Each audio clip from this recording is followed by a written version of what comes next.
1981, Grandmaster Flash releases the turntable classic, The Adventures of Grandmaster Flash on the Wheels of Steel. Russell Simmons begins developing Run DMC, which at that time was only DJ Run, who, you like DJ Run, y'all probably just know him as Reverend Run now. For y'all super young people, before he was a Reverend, he was a rapper. He was a DJ before he even became a rapper. So you see, this go back to the other shit that I was touching on, how you rarely see somebody black from that age range and from that era to be like, oh yeah, I'm a b-boy, I'm still b-boying.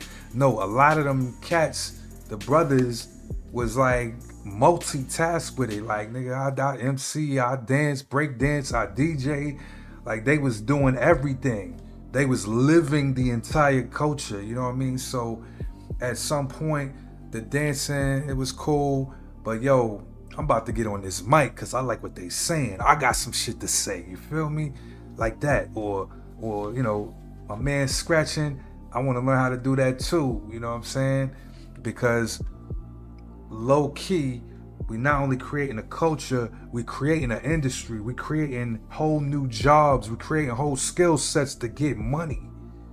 Even though this early on, it wasn't probably viewed as that, even though that was a positive side effect of what came out of that shit. When I hear motherfuckers talk slick that's outside of our culture, I be wanting to smack fire out they ass. You know what I mean? You have to put this shit in perspective. We created a whole wave. We created a whole economy, nigga. These are the facts. These have always been the facts. Rap went from being, you know, probably a couple of $1,000 a year industry around this time of the 81 to a, no, fuck that. If Curtis Blow went gold in 1980, that's 500,000 units. Even if a cassette or a single was like maybe $5.99 or $2.99, nigga, that's gotta be to sell 500 units. That's still at least $2 million initially produced from that one album.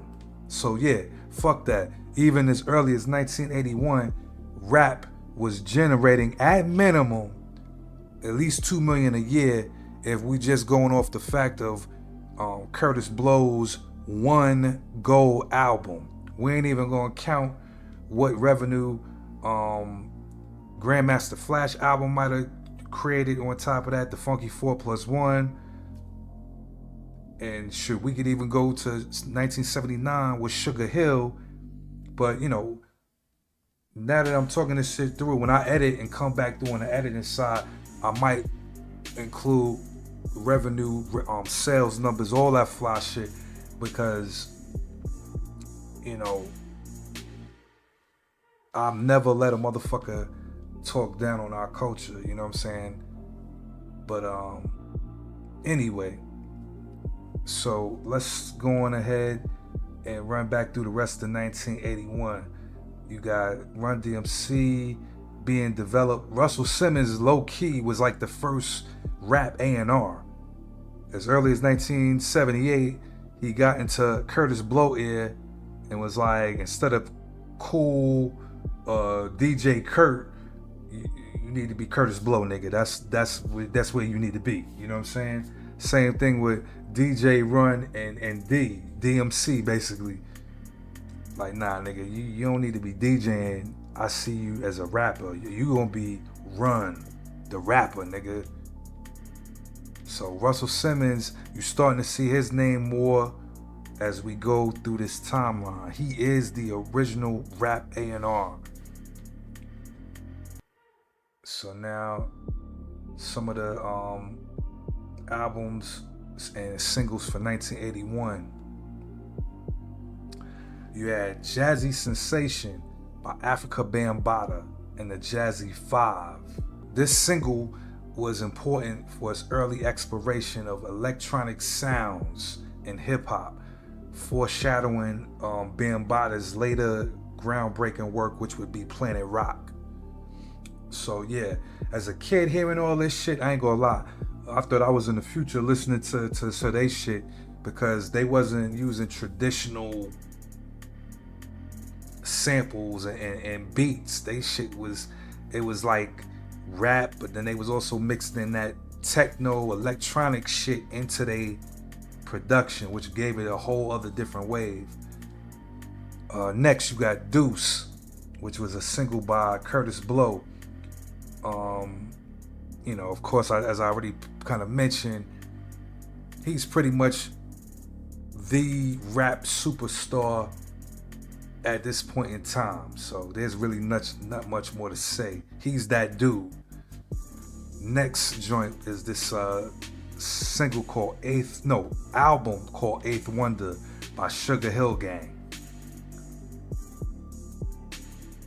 So the same guys that dropped Rapper's Delight, I guess they finally just released like a whole album or whatever.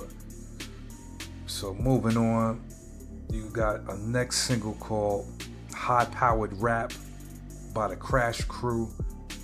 This release is important for the early growth of independent hip hop record labels. Rap was blurring the lines between rap, funk, and disco, because disco was actually probably like the main, probably the number one, I ain't gonna say the number, but it probably was the goddamn number one genre at that time, because the discos kind of had its little run from the 70, maybe 69, 70 up until 1979, literally.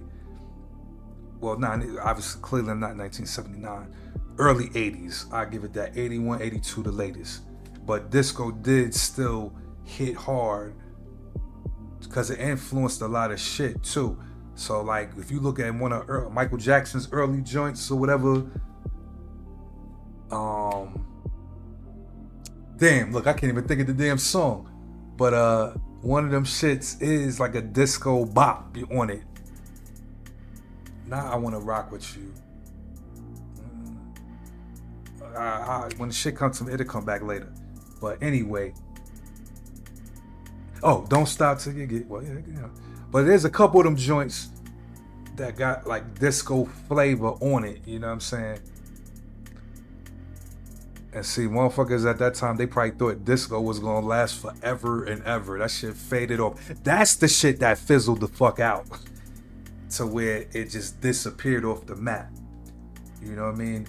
You go to a party or a club, you want to hear it, you gonna hear the people from 1960 something to 19 maybe 81. That's it. They ain't never do disco again after that shit. You feel me?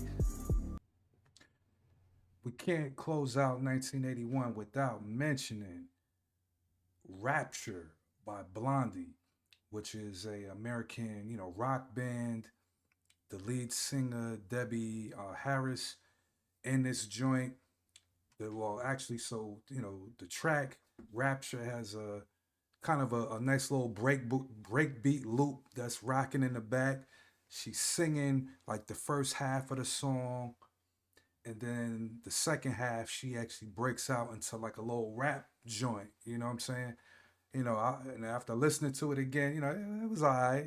But I could see how it did what it needed to do for the culture. You know what I'm saying? Your average white listener was just used to white people singing. You know what I mean? That's it. They barely might have heard, some cats rapping unless they lived directly in New York City at that time.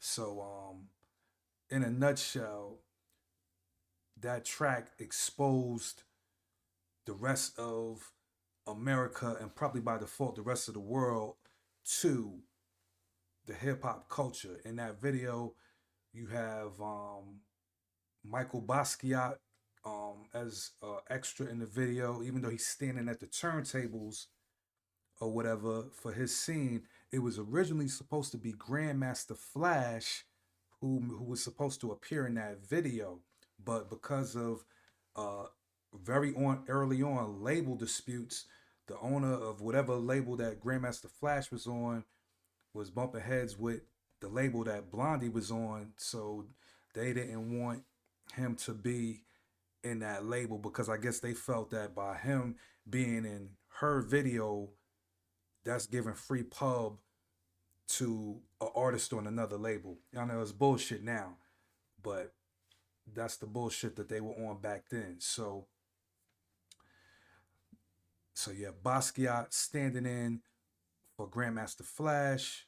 Of course, you have Fab Five Freddy in the video. He's the cat spray painting in the back and all of that.